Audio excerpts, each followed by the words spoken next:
Para kiai, ini baru putaran pertama, jadi dimohon jangan pulang dulu. Atau jangan pulang dulu dari Jamiatul Khairiyah dari Palembang, Nurul Komar. Perhatikan, insya Allah pengurus baru akan mengagendakannya.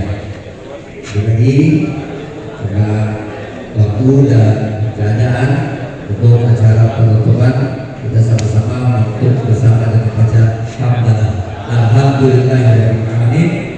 Insyaallah pada waktu dan kesempatan yang sama ini akan diundur kembali pada acara pelantikan pengurus Korpas Masa Ingat 2022-2026. Kami dari panitia mengaturkan terima kasih dan mohon maaf jika ada hal-hal yang kurang berkenan dalam tata nama penyambutan dan segalanya penempatan. Sekali lagi kami dari panitia Gugus 8 Korpes mengaturkan terima kasih dan selamat jalan, semoga sampai tujuan dan akan kita sambung pada acara pelantikan yang akan diagendakan oleh pengurus.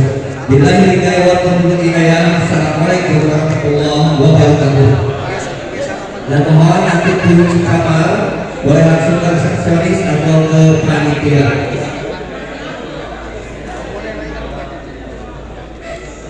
Abi.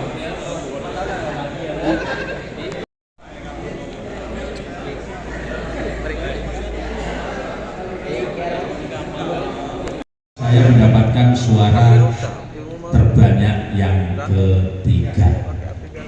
Dari saya pribadi mendapatkan suara terbanyak ketiga. Pertama yang saya sampaikan, saya legowo manakala ini diadakan 1 kali putaran. Kenapa? Karena alasannya pertama, hotel sudah check out.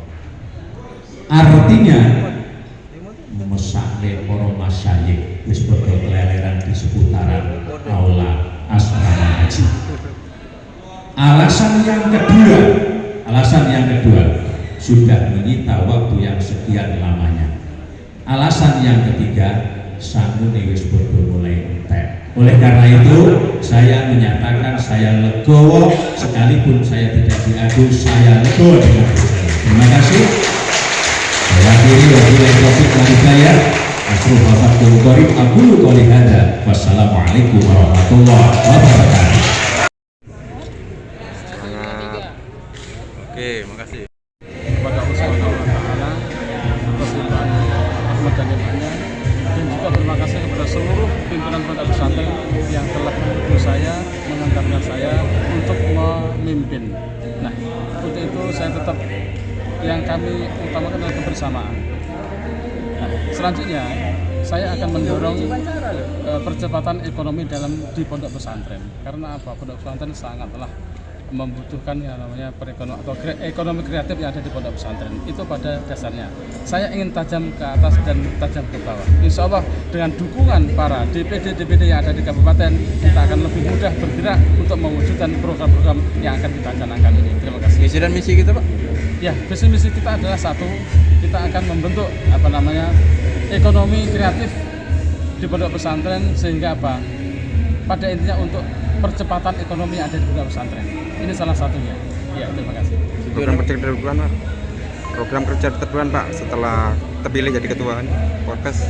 Pertama, program kerja yang akan adalah menyusun kepengurusan, memvalidkan kepengurusan. Nah, kepengurusan yang ada di forum pondok pesantren ini akan kami rangkul dari masing-masing DPD yang ada di kabupaten, akan saya ambil untuk menjadi pengurus inti yang ada di Sumatera Selatan ini. Semoga untuk memudahkan koordinasi, memudahkan informasi, memudahkan program kerja, itu intinya. Mungkin ada pesan khusus, terima Pak. kasih.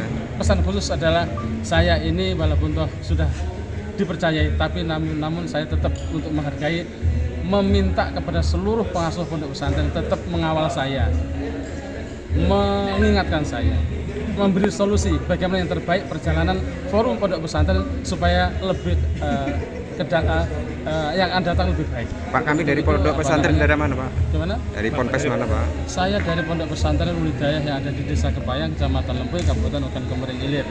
Iya. Kan sudah dilantik Bapak saat ini kan. Iya. Nah, program ke depan untuk menindaklanjuti kekerasan pada anak ini gimana Pak? Nah, insya Allah ini akan selalu kita koordinasinya. Pada dasarnya begini ya, pondok pesantren itu semuanya baik, tidak ada mengajarkan kekerasan. Tapi mungkin oknum dari salah satu yang ada di pondok pesantren itulah yang mungkin melakukan hal-hal yang tidak terpuji. Itu akan kita adakan yaitu pendidikan karakter kepada seluruh ustadz dan ustazah supaya menguatkan karakter kita sesuai dengan cita-cita pondok pesantren. Ya. Sehingga marwah pondok pesantren bisa terjaga. Karena pondok pesantren itu bukan ini adalah organisasi agama yang di situ di dalam dipimpin oleh seorang kiai.